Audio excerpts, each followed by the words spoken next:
Boy makes own permit for lemonade stand, multiple cops swoop in. It was the biggest achievement of his young life. The boy counted out his day's earnings and was so excited to be a little closer to his fundraising goal, plus that mean old lady had finally left him alone. But when 3 police cars screeched to a halt in front of his stand, his hard-earned cash dropped to the ground as he stared open-mouthed at the tall officer looming over his stand. Gina Martin couldn't believe her 8-year-old son's response when their air conditioner broke down. It was the height of summer 2018, and young Jacob suggested setting up a lemonade stand to raise the cash to repair it. But the Gladstone mom was worried. Not just about the responsibility, but also because his speech impediment meant the local kids might bully him. Ultimately, she felt it would be a good experience for him, and at least it would keep him out of trouble. But first, Jacob needed a place to set up shop. As his birthday happened to be approaching, Jacob's older brother Christian bought him his very own stand as an early gift. Jacob was over the moon with his brother's kind present and got to work perfecting his lemonade recipe. Soon enough, he was ready to open the stand. But when his first customer demanded to speak to his mother, Jacob started to panic. "That's one of the best glasses of lemonade I've ever had in my life," said the man. "You should be very proud of this young man." "The secret is the lemons," said Jacob, proudly. "I squeeze them, myself." Soon, Jacob had a line of customers from all over the neighborhood.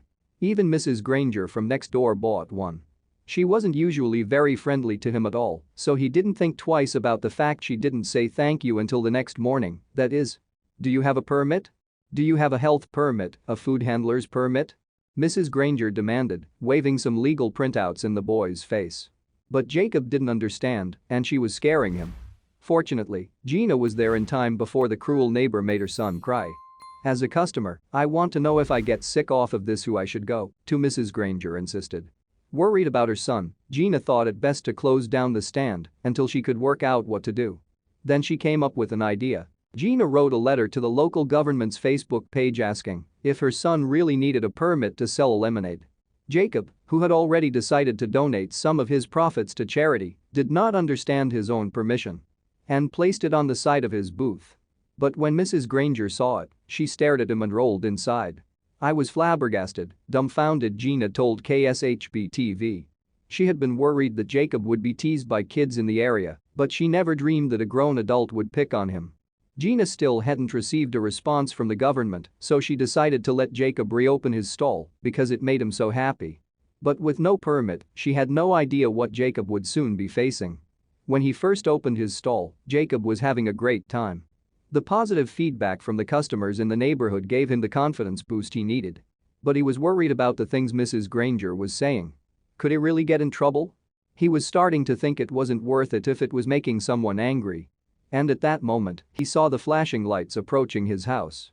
3 squad cars pulled up outside Jacob's house. He had never seen so many police officers, so he knew something was up. "I thought it was an emergency somewhere," Jacob said.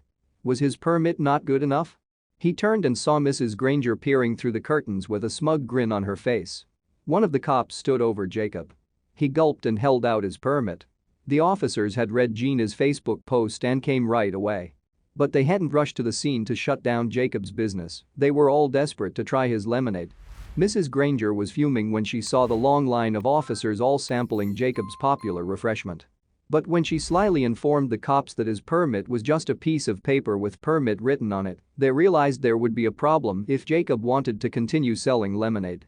Fortunately, the police had brought some stickers with them to give Jacob's permit an official feel.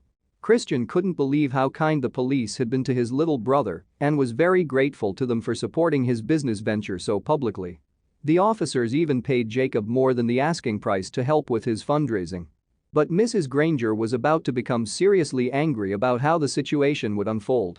Local firefighters and the sheriff's department soon heard about how good Jacob's lemonade was and also showed up to support him.